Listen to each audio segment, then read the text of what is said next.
All right, we are in Unit 1. This is Chapter 5, and this is some practice problems in AP Stat, and we're going to be dealing with some understanding and comparing distributions practice problems. So, as I go through these, as you can see, if you are doing this at home, you'll probably have to stop, pause this to kind of jot everything down.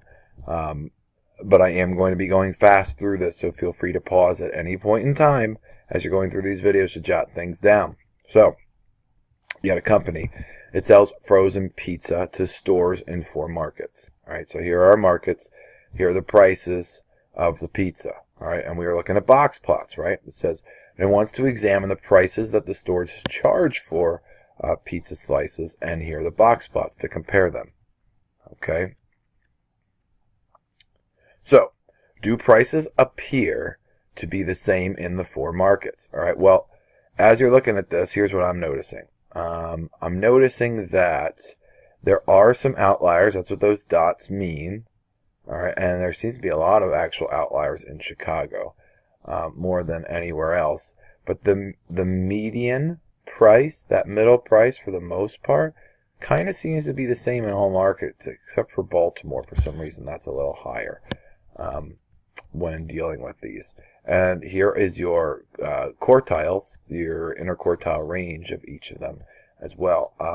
But does the price appear to be the same in the markets, right? Well, as you're looking at this, pizza prices appear to be both higher on average and more variable in Baltimore. And I think we could agree. Even the interquartile range in general is larger, but the quartile ranges of all 3 as well as the median appear to be pretty close in all markets except for Baltimore, right?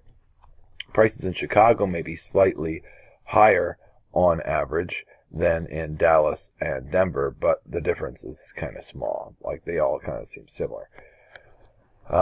Does the presence of any outliers affect your overall conclusion about prices in the 4 markets? And that question is, there are lower outliers, like right here, in Baltimore, Chicago. And there's only one upper outlier, that happens to fall Dallas. These outliers do not affect the overall conclusions that we seem to be reaching, because there still seems to be the prices in general in Baltimore seem to be higher than anywhere else.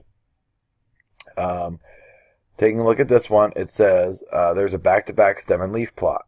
All right, and it shows 2 data sets at once. One's going to the left and the right, and the display compares the percent change in population for 2 regions of the United States, and it's based on a census, and it's their figures from 90 to 2000. And the fastest growing states were Nevada at 66%, all right, Arizona at 40%. And to show the distribution better, this display breaks each stem into 2 lines, putting 0 through 4, all right, 0 through 4 on the stem, and leaves 5 through 9 on the other. Okay, so we can see that 66 means, all right, so use the data display and the stem and leaf display to construct comparative box plots. So if we were to construct the box plots, basically what we're saying here is we have 1, 3, 4, 4, 5, 5, 6, 7, right? And they're just splitting it up so we can kind of see if there's more of a trend. But the point I'm getting at here is everything appears to be lumped down in here, and these seem to be more kind of spread out, right? With that one outlier pulling everything down. If we were to compare the box plots of them, what I would basically have to do is I would go to my calculator and put these all into list 1. I'd put this into list 2 on my calculator, and then I would put them and compare both plots side by side so I can see them. And basically, if we're looking at this comparison, again, that's probably that outlier that's way up there. These are all crunched together in these states as opposed to these states, right? So, as you're looking at them, it says compare the box plots to the right. We got them. And it says the distribution of population growth states is basically, for the most part, unimodal. It's symmetric for the most part, and it's tight clustered around 5% growth, right? All right? If we look back at all these points, it's clustered right in there. Between 0 through 1 and 12, it's around in there. The distribution of growth for SW states is much more spread out, with most states having population growth between 5 to 30%, right? If you look at this again, here is where the big chunk appears to be, like this one. These also appear to be in between there, but this goes the whole way down, right? Probably between, like they said, 5% and 30% is where most of them appear to be, right? There are two outliers, Arizona and Nebraska, with 40% and 66% growth, respectively, and generally the growth rates were higher and more variable, right? And you can see that from even looking at the stem and leaf plots. They were higher and more variable, right? Stretched the whole way out. There's more variation. If we were to take a look at women's basketball here, it says here are box plots of the points scored during the first 10 games this season for both places, right? So we have both places looking at the points scored. So it summarizes similarities and differences in their performance as well. The medians are pretty similar.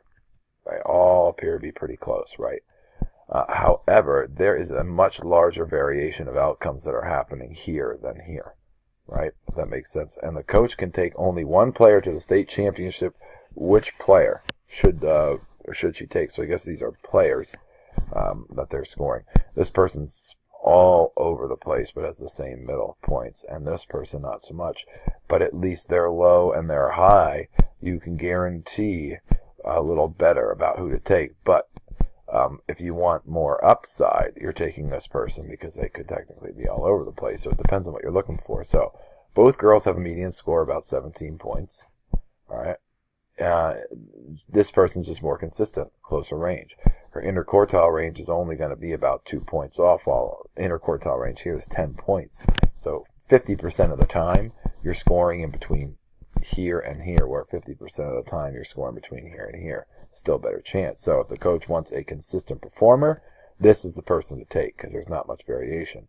So almost certainly deliver between 15 to 20 points, more than likely. But if she wants to take a risk for a big game performance, you're more than likely going to end up going with this person. But you do have the possibility of scoring practically nothing if it's a bad game. Describe what these box plots tell you about the relationship between the number of cylinders a car's engine has and the car's fuel economy, right? The number of cylinders and then the fuel economy. Okay, so as we're looking, try to see what's going on here. It says cars with 4 cylinders generally get better gas mileage, right? Fuel efficiency is just naturally better. Look at that. Even the low is the whole way down here where some of these medians are. I don't understand what this graph is, but it's really only showing that line.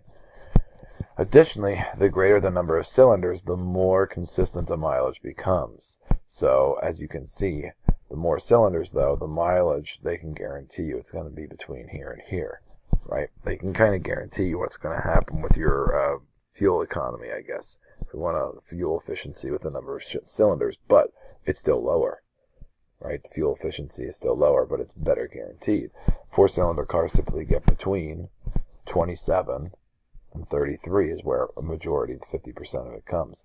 Whereas 6 cylinders are the whole way down here, which is saying between 18 and 22. And 8 cylinders are the whole way down here between 16 and 19. Cars with 5 cylinders typically go about 20, is what it's saying. And it only has that one little thing in there. So the point is, higher up it gets, your fuel efficiency is lower, but it is more consistent because the variation of everything is getting smaller. Ozone levels were recorded at sites in New Jersey monthly between 1926 and 71. Here are the box plots for those data. So as you can see, the months out of the year and then the ozone for those months. Okay, so we were looking at them, and it says here are box plots of data for each month over 46 years lined up. So here's the months, and it looks like there is a trend involved, right? If you watch them all kind of lined up. So it says, in what month was the highest ozone level ever recorded? And it's looking like in the 4th month. Which month has the largest interquartile range? Well, you're looking for the biggest box, basically. And it looks like that one has the biggest box. Which month had the smallest? So now I'm looking for the smallest little box. It's a little tougher to see. Maybe one of these?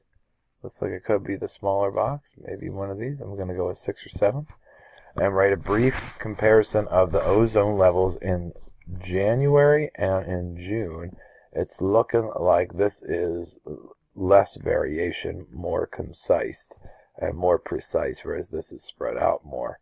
That's what I would say. And then write a report on the annual patterns you see as it goes. So April has the highest, so that is definitely the highest, like we said.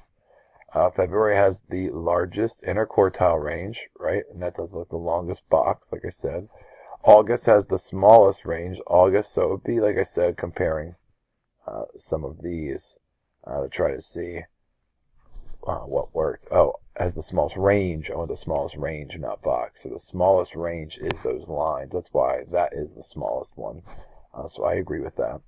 January had a slightly lower median, right, than June does, slightly lower. But June's ozone levels were much more concise, like I said. But generally, ozone levels rose through the winter and were highest in the spring, and then through the summer and were lower in the fall. Additionally, ozone levels vary consistently in the summer. All right, they are more consistent in the summer months. If you notice, probably from here on, they're more concise. They get as they go. There's more ozone happening in these months. So, when we come back, I will start with this example.